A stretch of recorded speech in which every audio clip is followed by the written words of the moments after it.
architecture now, it's come to that point where it's about the sustenance. How do you keep your practice running?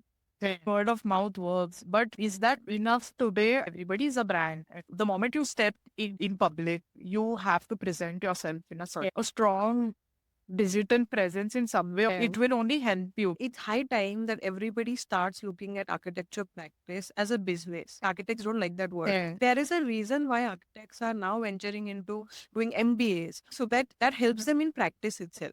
Many architects complain that they do not get leads from Instagrams and leads do not convert to sales. That has to do with the platform itself. Yes, architecture and design are visual fields, but they have so much more to offer. Instagram reduce it to flashy images and aesthetics. The way of documenting projects has changed with these platforms coming in. This is for the Instagrammable. gram. This is for the gram. That tends to then miss out the intricacies and details of many things that make up architecture.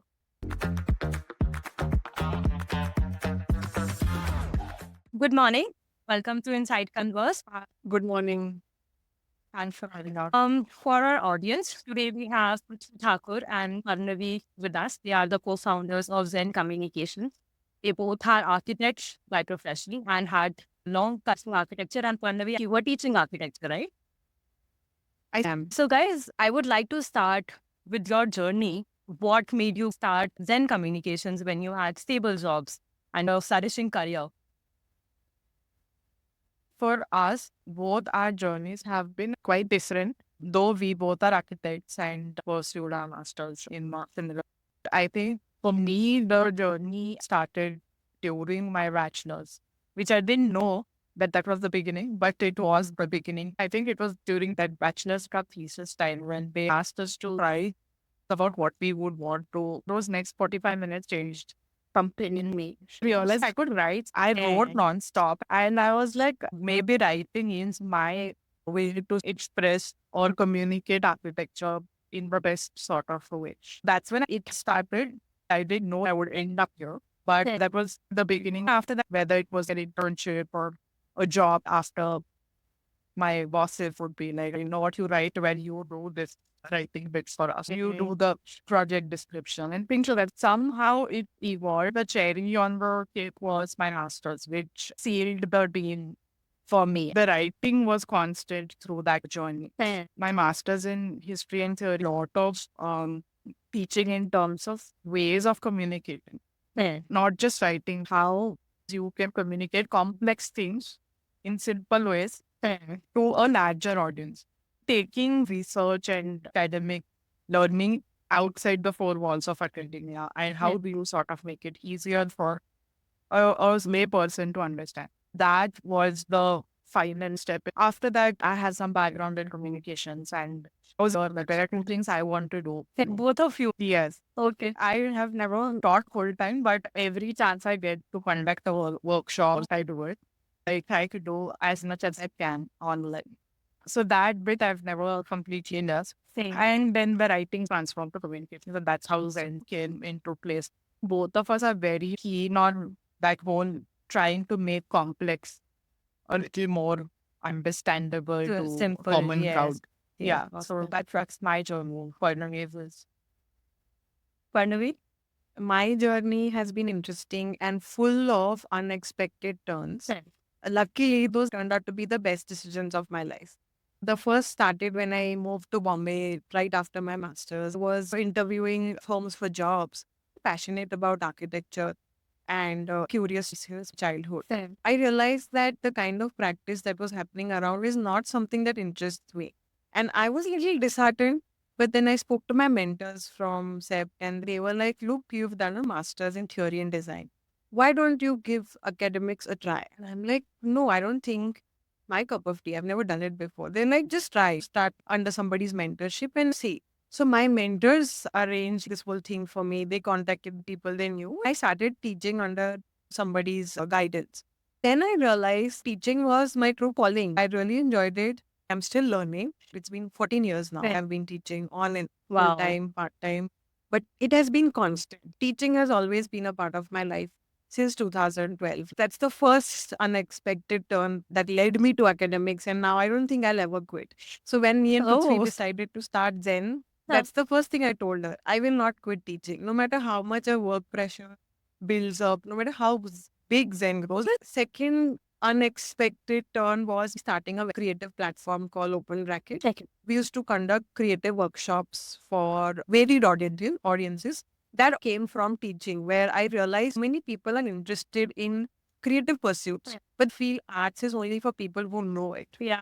And it's not like that. Making creativity accessible, everybody can be creative. You don't have to do a professional course. That's where the platform started. Right. It did for 4 years. Then the pandemic hit. The lockdown hit it back. Right. So I had to shut it down because people started expecting the whole thing to move online and be digital, which I was not okay with. If you're doing a workshop and the artist is right in front of you, Yeah. that's the fun part of it. Yeah. Doing it hands on, being with other people. That is what makes it more interesting. All my contacts from living in Ahmedabad for 3 years, friends from MID, artists from various fields, Yeah. and also all my contacts, friends that I made through my teaching journey. I had many people who do varied things, sculpture to photography, blogging. I had done all sorts of workshops. Yeah. It was a 200% creative satisfaction learning. But as a business model, I learned a lot. The first big learning in my life was giving away that platform. It was close to me, but things changed. And people expected a different format, which I was not okay with. And as a business model, it was not functioning. My big learning came from there. I continued teaching. I was doing things on my own, but I didn't want to practice. I had other fortes like research. I was always curious. As Prithvi has put it rightly, we have that knack of simplifying things. Yeah. As Like for you instance, say yes. something very complex, Yeah. but when you're a teacher, you want to convert it into a very simple, understandable format. We both are good at it. Right. That is what we learned. Zen was not an overnight thing. Me and Prithvi have been discussing, and she was already working in communication. Right. She was like, there are so many things. If I would ever do this, I would. At a point, we were like, should we do something of our own?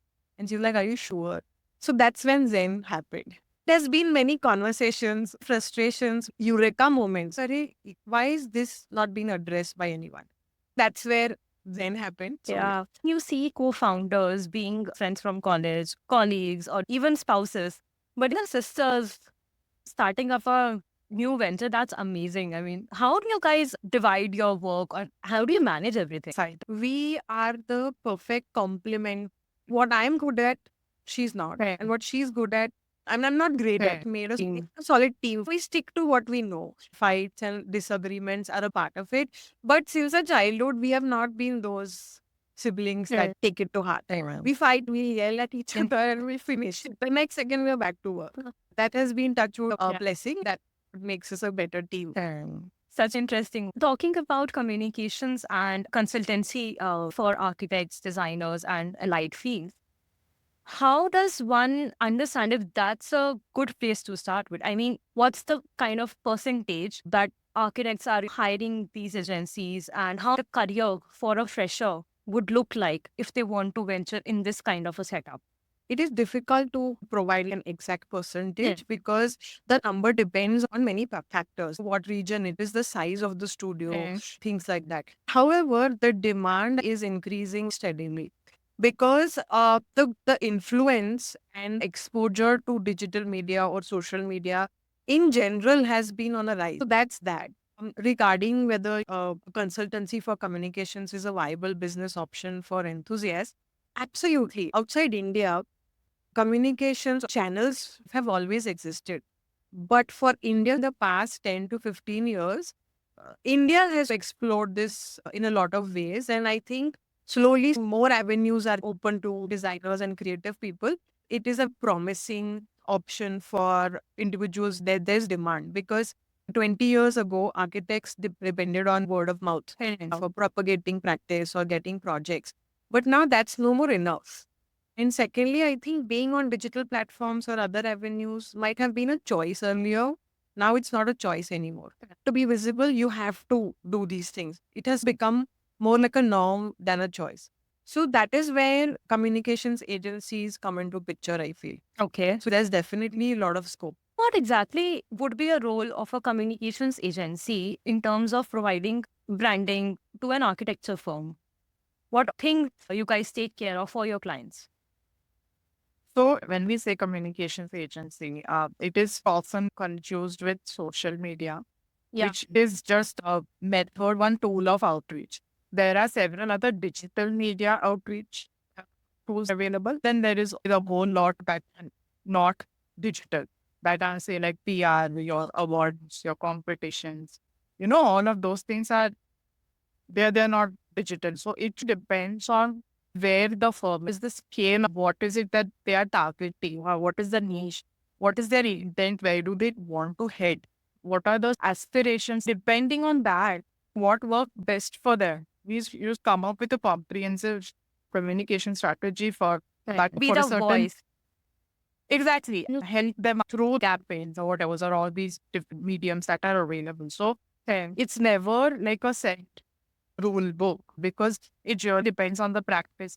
Certain practices have a different moves. Not everybody does everything.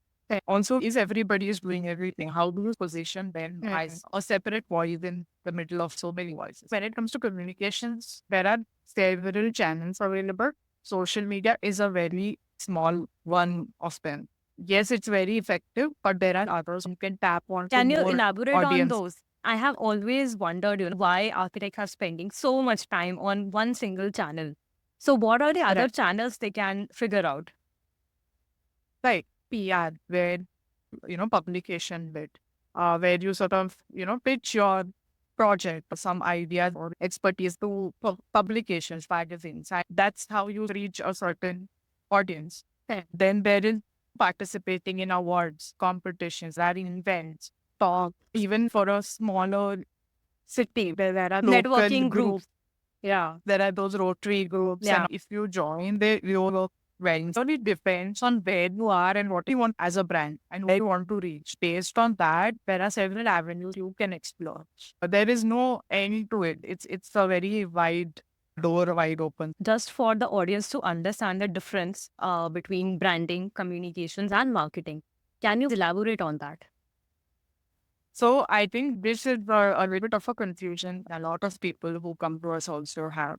So in simple terms, branding is something where you are trying to build an identity. Branding is about building an identity for your practice or business. It's about your personality, your values, your visual identity, the way the world is going to see you or the way you want the world to see you. When it comes to marketing, it's a little more targeted in terms of sales and leads. It's about hardcore numbers and a direct approach to convert your lead. There's a lot of market research involved in marketing to get to your audience directly. Now, communications and PR is what you say to that audience. That will be a Communications part and of branding, right? no, so there is a thin line between all of those things. Like, Okay. see, communication will also to do with discourse and discourse building. So you are also giving the industry something. You are giving industry insights, adding value to the discipline through communication. Branding is the identity bit. They're tied to each other. Yeah. Sub- Communication Yeah. is the first layer to build the brand, drive the sales, and you convert your leads. And that's called marketing, right? Yes, ideally you would put branding first. Okay. Because then you put that branding will also give your brand a little bit of consistency in terms of everything, tone, voice, visual identity, everything. Yes. So that sets your tone for the sort of communication channels. Then your communication furthers it in terms of, okay, what is it that we are really trying to say? What is it that we do? And what is it that we do differently? Or how do we add value to the whole scene? And marketing probably then is the next step where it's like, okay, how do we convert now Yeah. to, you know, So for architects, they generally focus on branding because there are certain guidelines from COA that you cannot directly market yourselves. Apart from word of mouth, what other channels do architects have to have marketing as such. Like it really depends on what kind of a practice you have, and then all of these are channels only, right? Like the social media is one of your channels. Having a website, say, probably is your other channel.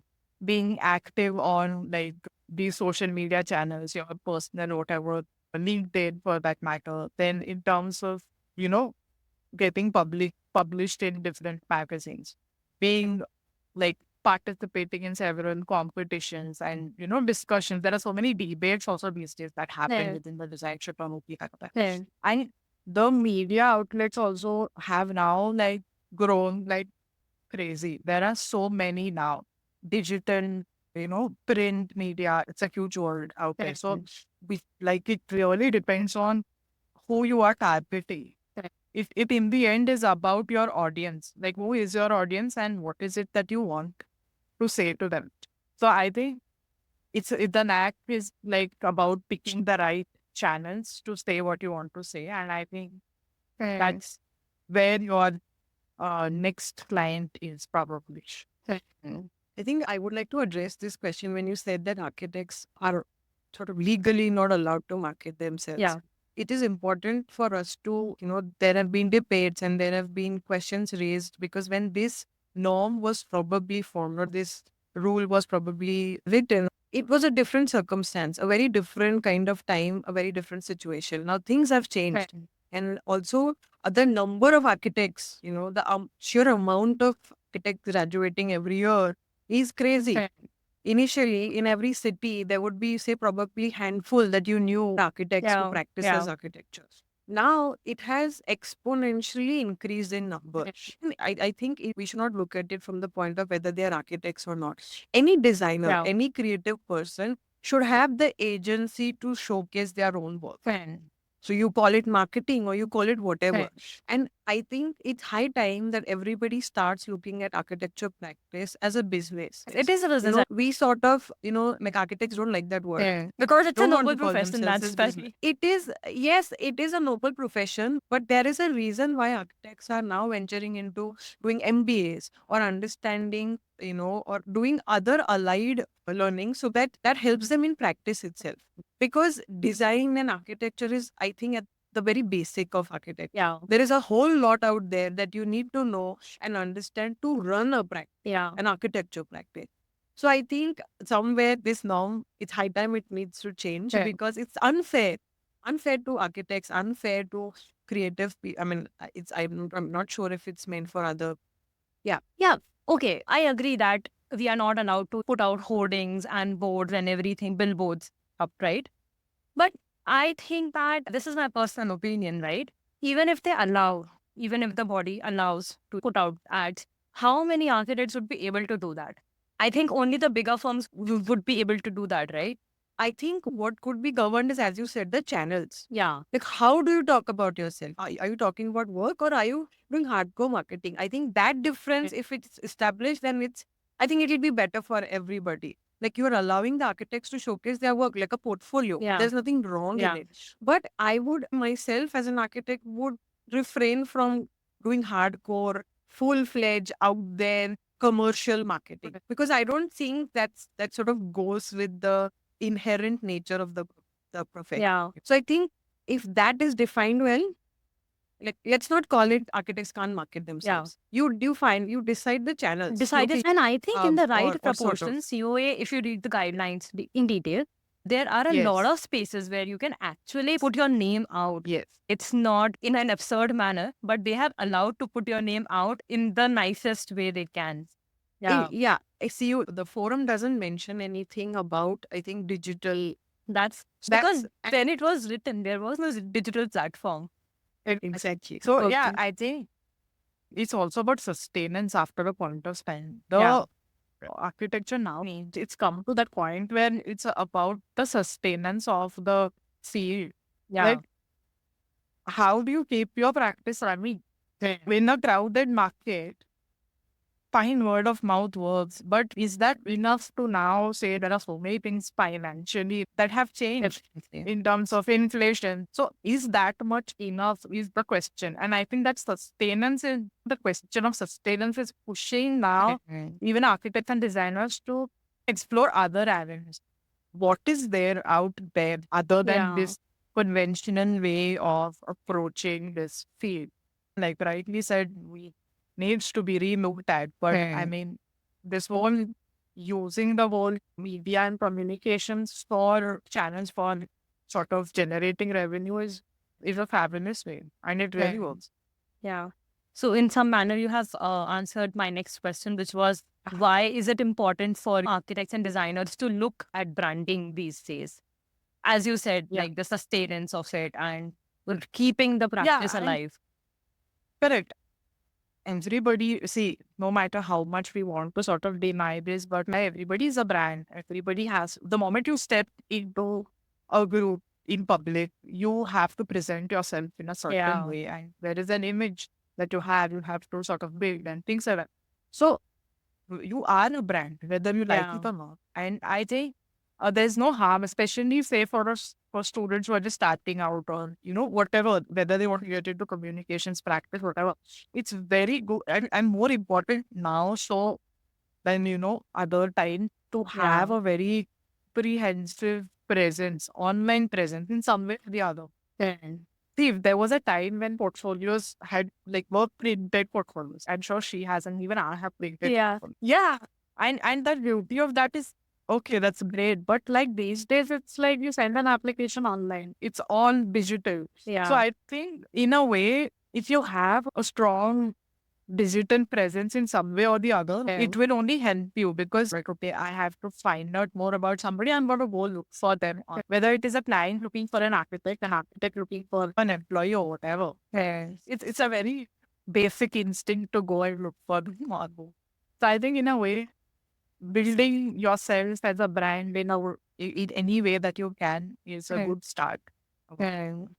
Yeah, and I think it largely when that brand sort of extends to your practice, that is when everything works in sync, and with so you also have a certain level of consistency in putting across the tone and the messaging that you want to send across. Say probably to your audience, to your clients, or your like a fellow fraternity also. And I think architects, like 80% of them have this inherent sense of being, like that individual brand. Everybody, you can identify them. Oh, this person is like, Yeah. this is what they talk about. This Yes. is how they present themselves. Yes. So I think brand building starts there itself.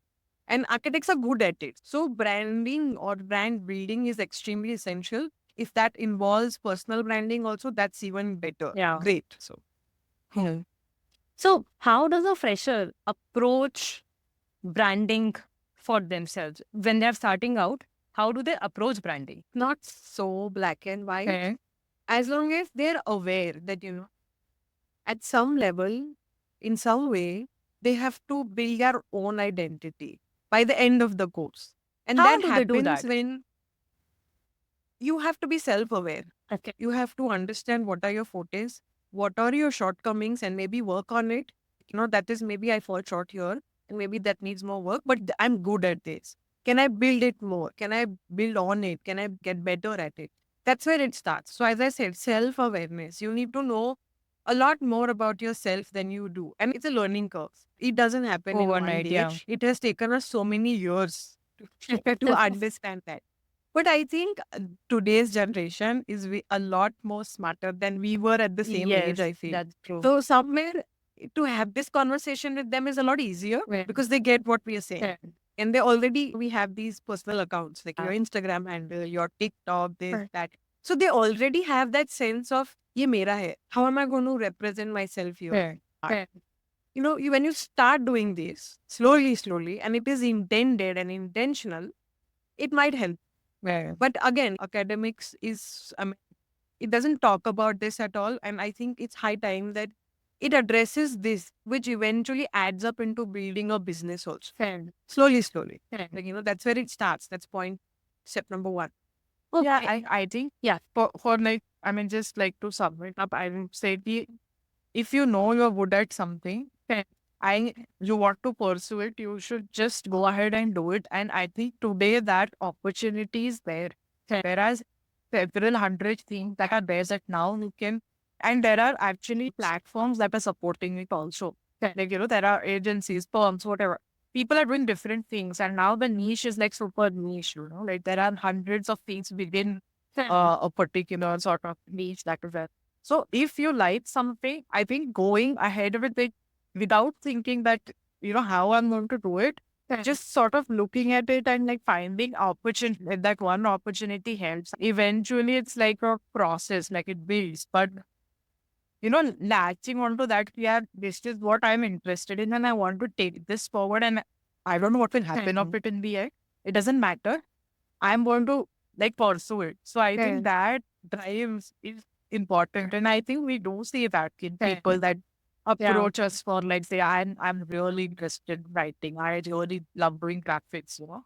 And they're architects. They're not like there are obviously graphic designers also, but architects who want to pursue graphic design now. So I mean, it's all about interest and like Parnavi said, being self-aware. Yeah. So if I want to give out some rule of thumb to fresh graduates in building a brand, what would be the first step? Creating a name for your firm, getting a logo designed, setting up a website. And you said there are some networking groups which freshers can join. Apart from that, what all platforms should they be available on? What all opportunities they should be aware of? Yeah. So I think putting your work out there is important. But Now, where? Like, what all platforms should they put out the work on? Yeah. So if we want to talk about social media to begin with, I think each platform has its own pros And cons. like it's designed for a certain reason, and I think cashing onto that is a good thing. So say for example Instagram is a very visual platform, so you know it works great for your portfolio, sort of showcasing your portfolio on it. And when it comes to like say sharing more insights, or if you're looking for audience that has more attention spans and is there for business or networking, then LinkedIn is a great platform for that. So I think about the intent and what kind of exercise is it that you are doing. So there are different platforms for different things. Like I said, Instagram is great for visual and it works very well for networking. Then sharing like a slightly more, it gives you more space to talk, which is very thin as compared to that on Instagram. So that's there. And I think in terms of other platforms, there are several. It really depends on what kind of a practice it is. If I talk about a small core architecture or an interior design practice, what would be the strategy for them? I think for a, like, again, if it's like I'm one student, fresher, I don't have like a team or maybe one or two people, I'm a new, ekdam young practice. I think for them, it's good to be on platforms like Instagram and LinkedIn. LinkedIn mostly so that you can elaborate on what you're trying to say, or like build on your brand, talk about elaborately. And the other thing that LinkedIn really helps is lead generation and also job openings. Like if you're looking for employing people, even people who are looking for jobs, LinkedIn becomes a very, very essential platform because it's very easy on link to you know address this or come to know, being aware about these positions, openings, or even people who are looking for work. So that's that. And Instagram obviously works better when you're trying to build a visual portfolio. Okay. Like what work you've done. And we keep telling applicants who want to work with us, we tell them, they're like, we don't have any experience in this. But I was like, then you build that. You sort of build an imaginary project for yourself. And how would you approach it? That's what we do, right? Like if we don't have any, if we are looking to hire a copywriter, we'll ask them to do an assignment or writing. So why don't you do it beforehand only? When you know that this is what you want to do, and if you don't have experience, build the experience. It doesn't have to be real time. Like we are not living in that age where everything is real time. It is not. So build it. So I think these two is a good start.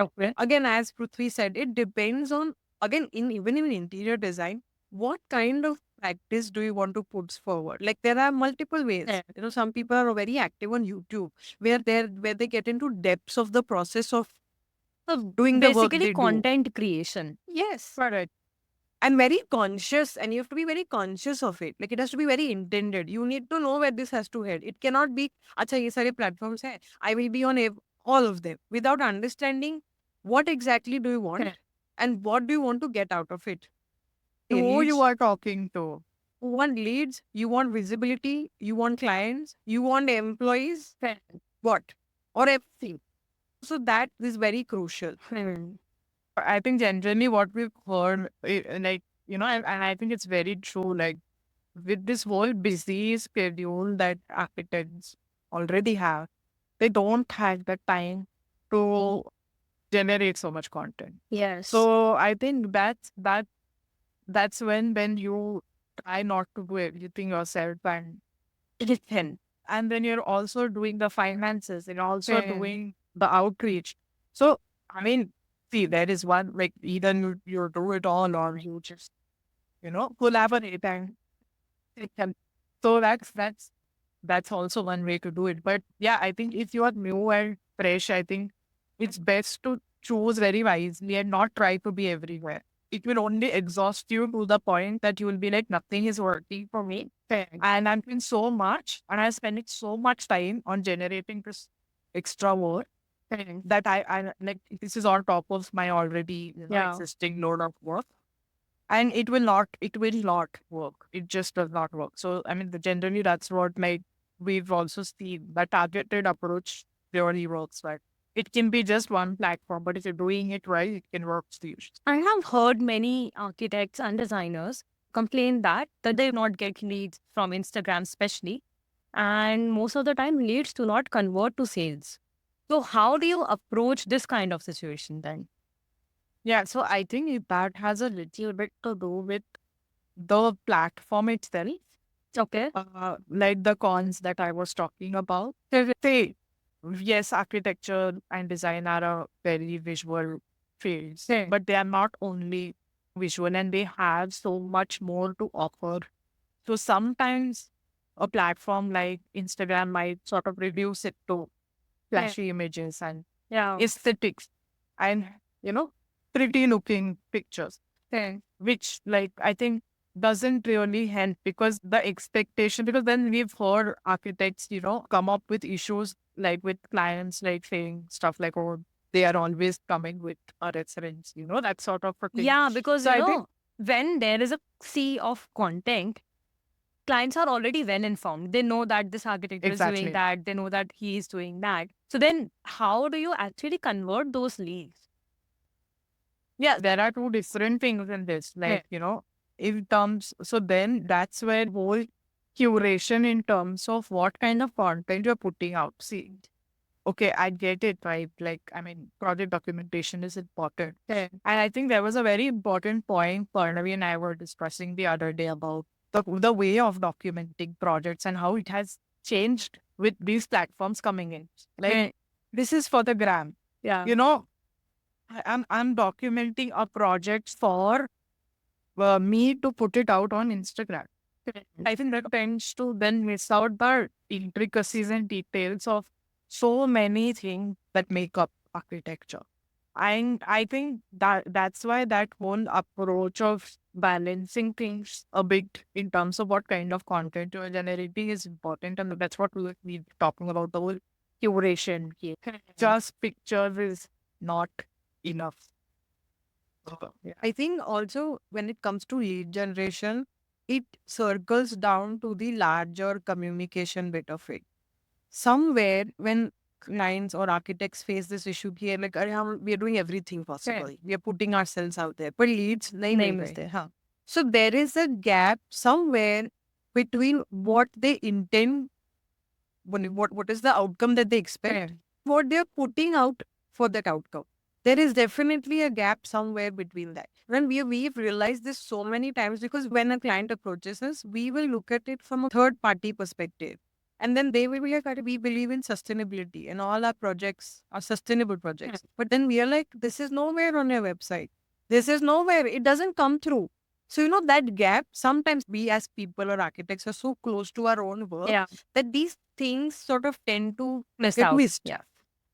It's always like that. Some gap is there somewhere. And, like detectives, we go on like finding that what is the problem? What is going wrong? And I think that, again, there is a reason why industry experts are experts, because they know how to tap onto these gaps.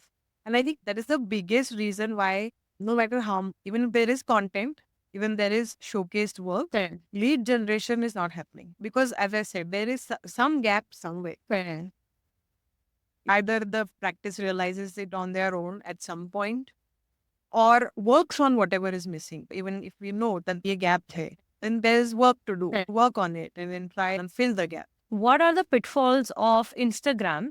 And I'll talk about LinkedIn also that freshers can avoid. So when it comes to Instagram, I think Prithvi has already said it. Yes, it's a great visual to build your visual portfolio, but at some point of time, we need to keep ourselves grounded and understand that pretty pictures don't cut it. Fair.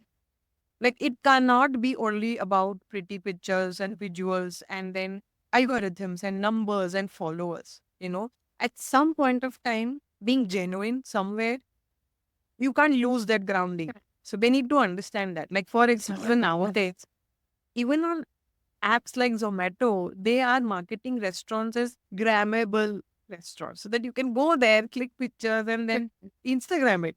So I think somewhere Instagram is taken over our lives. We can't, there's no running away from it.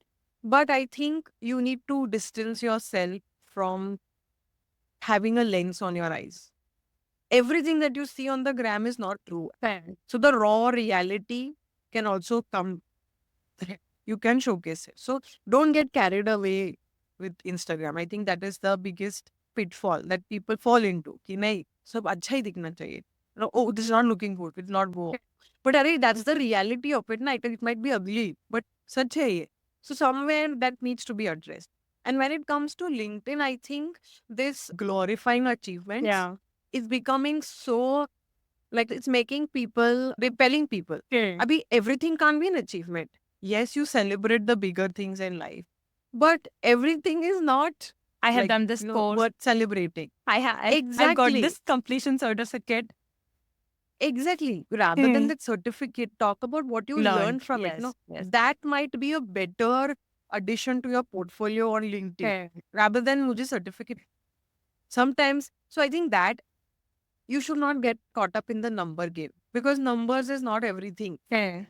Many people misunderstand this कि जितना ज़्यादा followers, right. the more number of connections you have on Instagram and LinkedIn, it reflects that you are doing great. No, it Yeah, doesn't. that's the Quality point. Yeah. over Qua- quality and authenticity over quantity. Yeah. Also niche, na? Like who are your followers?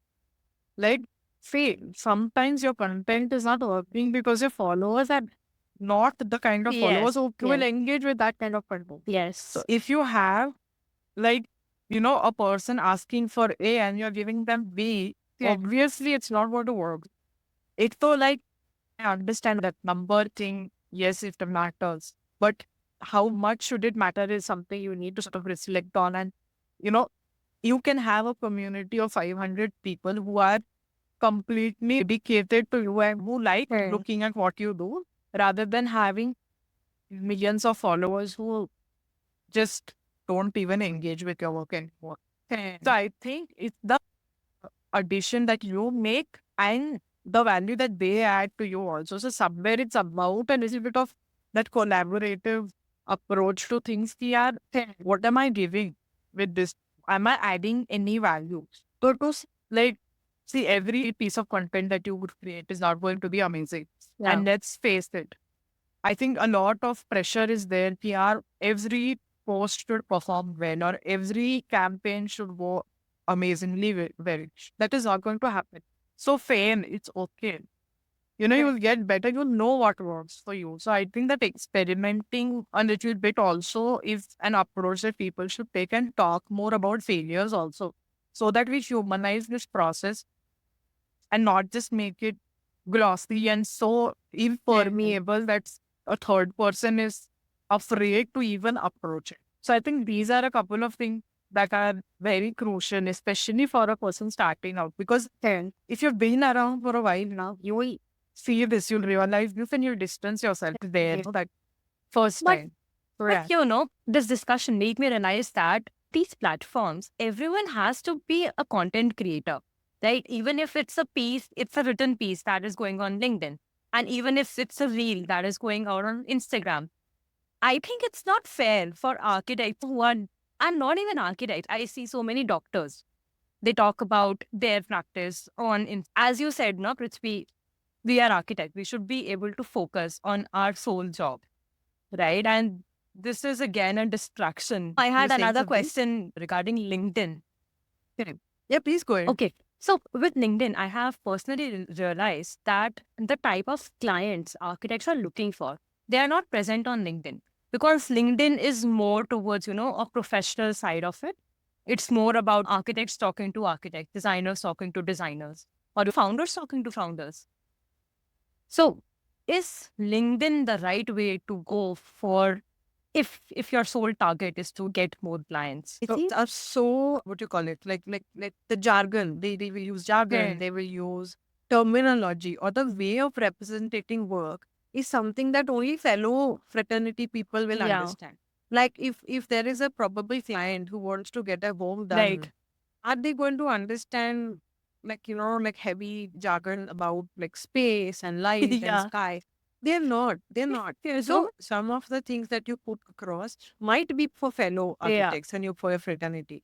But you also have to be able to simplify this for somebody who doesn't understand Yeah. space the way you understand. And exactly that is the place where communication agencies come into picture. Me and Prithvi have been realizing this for the longest time. We've been very silent observers of what goes on in the fraternity. We're like, Arey, but this is what they're doing. Why are they not talking about it like this? Yeah. Talk in a language that a layman will understand. Yeah. So that is one thing. Yeah. Coming to a question of LinkedIn, it depends on what is the kind of clientele you're looking at. Okay. LinkedIn, again, we don't believe it's true that clients are not there on LinkedIn. They're there. Yeah. And it is a fact that nowadays clients are also very aware. Like, we know that for a fact that there will be so many people are well aware, well read, and they are on these platforms. But again, as we say, that sometimes that gap is, as I said earlier, the gap is communication. Ki you need to know which client you want to target. Is it a certain kind of industry, like a certain kind of type of project, a certain scale of project? Like for example, people who want to target big companies or like multinationals and they want to do projects for them. Then LinkedIn is best because you directly reach the person who's taking the decision makers in the industry. And I Yeah. would like to disagree here. The client is also there somewhere. Okay. Like maybe say 60% people are there, but they are there. But you are not communicating to that 60%. You are doing it in a different way, or as Prithvi said, the audience is not correct.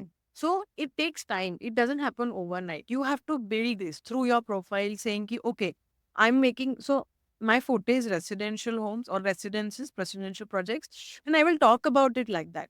Then, what is the meaning of a home? Yeah. How do you build it? Yes. How is your approach to designing a home? Yeah. Are you doing different scales of home? So that's where, that is what I'm talking about. Yeah. Your strategy, your content, your direction has to be directed there. The clients will come, trust me, we have we've realized this. Like we keep at it, you have to give it time, say minimum 6 months. But if you build it, it does happen. And this first step is only not there for a lot of people. This realization of what do you want and how do you approach what you want. Yeah. So I think that's the gap. So we don't believe that LinkedIn pe nahi hai. In fact, everybody's on LinkedIn now. Students who are still in colleges are also on LinkedIn, which is actually a great thing because they are already looking for opportunities or networking. Networking is great on LinkedIn, and you need to sort of see it's not 2 plus 2 is equal to 4 kind of a thing on LinkedIn. Sometimes it's a long sort of thing. Okay, this person saw you on LinkedIn, then they suggested your name to. Again, so you can call it word of mouth, but then it's happening through LinkedIn. No? It's happening through a network of people. So again, it's about tapping into whatever platforms you have, understand the forte of the platform and use it. Sometimes everything doesn't work everywhere. Yeah. And that's okay. That's why we say you are sort of casting a wider net. I understand. And I also agree that for at least, tier one and well informed people, LinkedIn and Instagram will work. But how will this strategy change if you are a person trying to build your brand in a tier two or a tier three city? I understand that digital age, everything is reaching everywhere, but it's not that prominent. And also, major difference between tier 1 and tier 2 and 3 cities is that the clients are more into mid 50s or 40s. They are the older generation who are not very aware of how LinkedIn, how Instagram works. So how will your strategy change in this scenario? So, see, like we've already spoken. So, the thing is, Instagram and LinkedIn are just two Yeah, two avenues. tools. And Yeah. also, I think it's a little, people are not using it. You don't know that because, see, we've seen in really small cities also, people are appreciating this whole rebranding that has happened for like a firm or whatever. And because that's making them stand out because they're doing something new that nobody else is doing over there. I think that is exactly what works in tier 2 and tier 3 cities. Okay. Since not many people are doing it, whoever does it stands out. Oh.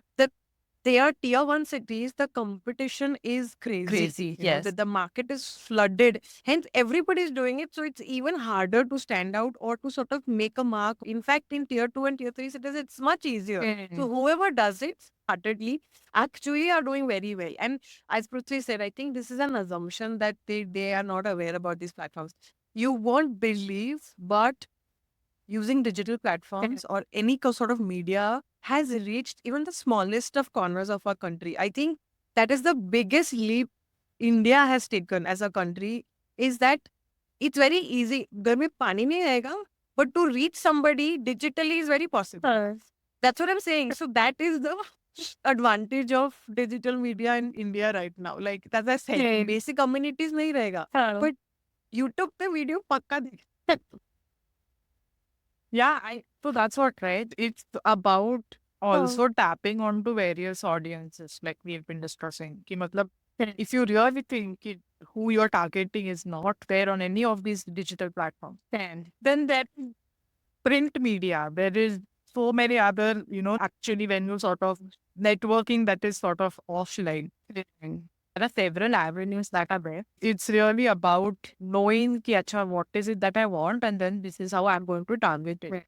And this is how I'm going to tap into these different audiences that I have. I think it's about curating the right pool of channels.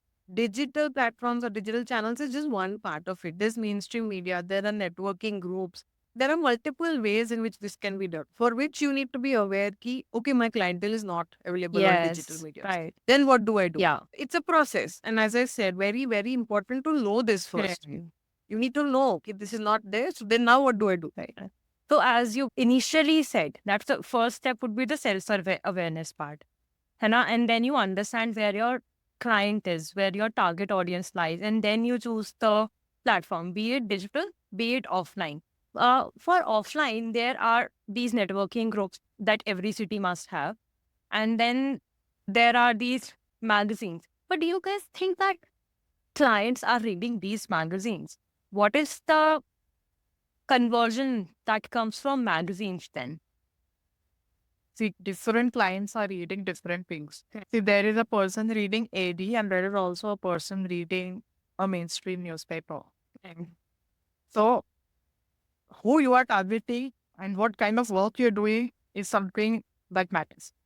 If you're pushing out your work in wrong channels, you might not get the response because that's not who your client is. Like, it depends on what kind of a project it is also, right? Like you said, who are these people? They have a huge readership. So it's not like people are not reading these magazines.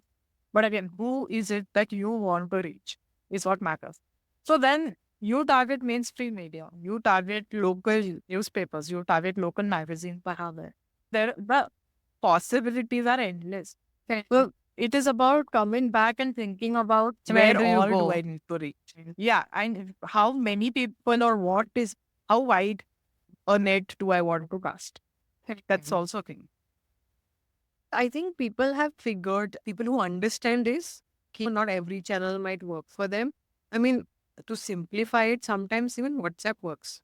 Yeah. So yeah, Okay, you can be on any platform, but if you think your client is not there, you send it to them on WhatsApp. As I said, the connectivity, digital connectivity in the country is so amazing, I think, from an entrepreneur or a business point of view. कि कुछ नहीं होगा, फिर भी Mobile phone सबके पास होता है. And there are Yeah, so if nothing works, you come to that. But again, how do you talk? How do you approach people? Are you going to bombard them and like spam? Or you do heartfelt connection or Yeah. talk to them about certain very genuine. So I think, as we've said so many times, that it's about knowing what you want, yeah, where you want to head, and losing and the like the jargon. larger part of, yes, and also understanding the audience Yeah. and your intent for your own practice, say 5 years down the line or 10 years down the line. So I think it's again, the first step is self-awareness. Yeah. It all starts there. कि आपको like you should know what are my fortes, what are my shortcomings. You work on it, and then it's just slowly building. Like, for some the graph like shoots up, but again you have to be extremely lucky for that. And trust me, किसी का That- graph is not. It's That's not. one thing that everybody needs to realize and really accept that it's a long haul. Yeah. It's not 1 month, 2 months. It can take a very long time, and it does. If you're building a strong pitfall sort of of a thing. digital Yeah. mediums. Yeah. Even if they say it is like that, it is never like that. I mean, take it from so many entrepreneurs and practices that we work with. Yeah. No matter if it's showcased like that, it can be, but the truth is very different. Hence, you need to distance yourself from what is there on social media, how much you should believe it. Yeah, and I think virality is Okay. you want to go that way, fine, but it's not very sustainable. We want to build a sustainable practice, then it's going to be a long haul. So I think this is something we tell all our clients also. Like we know you are coming with lots of hopes and and we have the same for you. But I think we all need to really accept that it's a long process. So, in this flood of content, how does one differentiate their content? I know it will then go again awareness. Who is your target audience? Remove all the jargon and speak in words they do understand. But are there some thumb rules which people just starting out can follow? See, this might sound very philosophical, but honestly, I think the best way to stand out is to be more of yourself. Be genuine. I mean, there are so many people you follow. Just go back one day and think about why you follow them and what is it that you like about them. So I think somewhere, yes, authenticity is one very clear way that can be for you.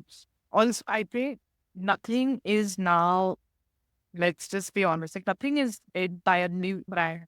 And it's about looking at the same things with a new lens every now and then is what helps. Even your own practice. See, you are not, if it's a 10-year-old practice, you are not what you used to be 10 to like whatever 5 years back.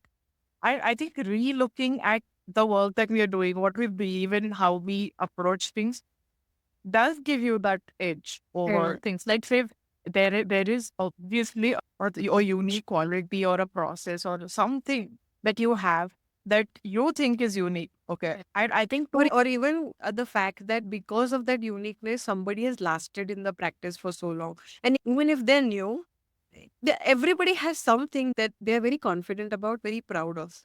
No matter how much anybody denies it, it is there. And I think it's important to tap onto that. And if you have not sort of stretched it to your work, please do it. That's a good start for a fresher. it's also like it has to have a personality. And everybody has a very unique one. That totally agree, right? See, there might be 100 other firms who are built on the approach of sustainability, but is everybody's approach to sustainability say no? No. So I think first is to define, okay, what does sustainability mean when it comes to my practice or my project? Like, how am I approaching it? It will be different for sure once you get to the bottom of it. So I think unnecessarily jumping onto a trend because it's trending might harm your brand way more than like just being very simple and out there. This is not my forte, but probably this is. There might be something very like out of the world. Like you might think, why would anybody consider this as a forte? But it can become your USP and it can just like, mushroom into something amazing. So I think when we say that whole that self-awareness, they're not really like being like, yeah, how do you say, gurus or like whatever those people, influencers say, Yeah. "Ye- ye sab karna chahiye." But it's because see, even when we approach clients or it is about getting to the bottommost, what is it that they really do? And that's how we come up with creative ideas. See, maybe we can, you know, position it this way or we can talk about it this way. It's a very interesting thing that you pointed out. You know, those kind of things. So I do have one last question, which is about AI, because this is trending for a while now. How can architects and designers different AI when it comes to branding and communications? So I think AI is a fabulous tool, Hmm. but that's what it is. It's a tool and it's beneficial to anybody, you know, when it is used in the right way. It is not there to think for you. Hmm. Till you can differentiate between these two things, it is fantastic. It's a great tool to learn to work with it, Hmm. but do not depend on it.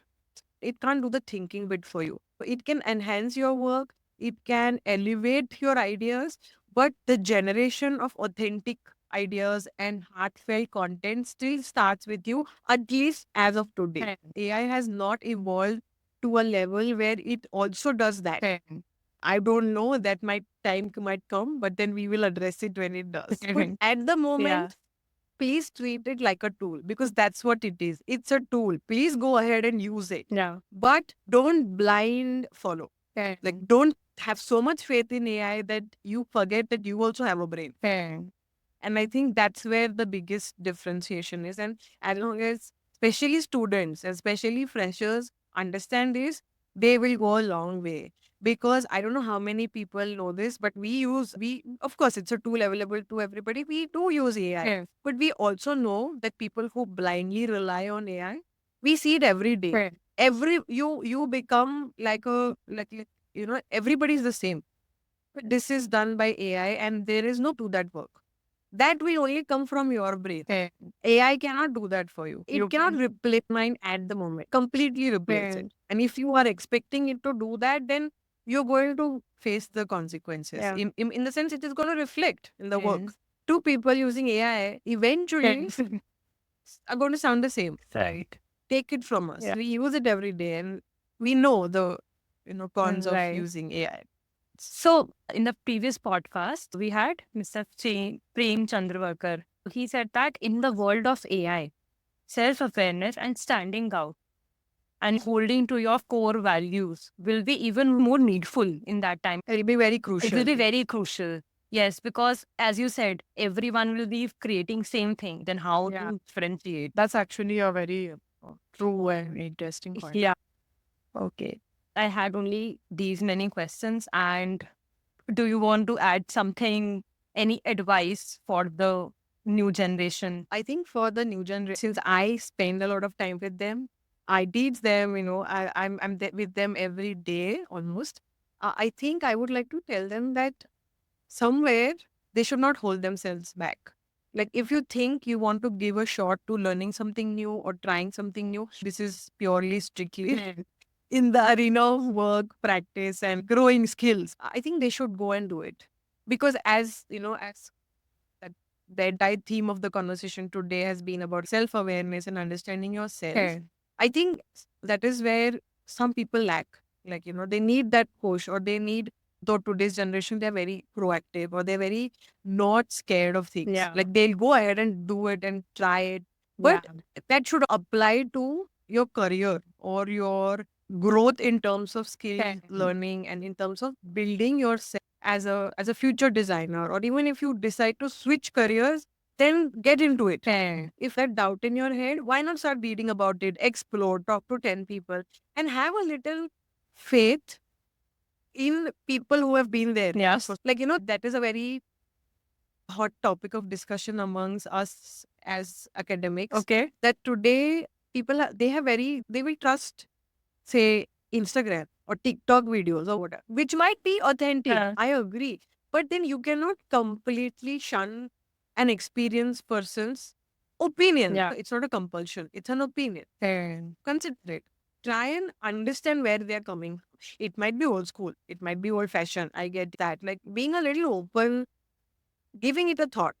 Like, they are very it's a very use and throw kind of a thing. Yeah. Like fast चाहिए, and the importance of it also goes away very Very fast. fast, yeah. ये अभी चाहिए, the validation is very limited. Validation होता है, वो attention span भी बहुत छोटा होता है, सब fast होता है. They don't linger around Yeah. with an idea, with a thought, anything. So it has to be very like conclusion based. हो गया, throw it out. Good to हो गया, throw it out. Learnings are not carry forward. So I think that's that. So थोड़ा, I think, boils down to patience and attention span. So yeah. Awesome. Yeah, I mean, it does happen. Everything is so accessible. You don't have to wait Accessible, for yes. anything. Will you build patience? Yeah. Guys, I had a wonderful discussion with you both. And thank you so much for joining us. Yeah, same here. Likewise, like it was a very enriching discussion. Thank you, guys. Thank you so much for tuning in. If you found Converse valuable, you can subscribe to the podcast on YouTube and Spotify. Also, please share your reviews on the show and the topics of discussions through comments. You can find all past episodes and know more about us on insight.ai. See you in the next episode.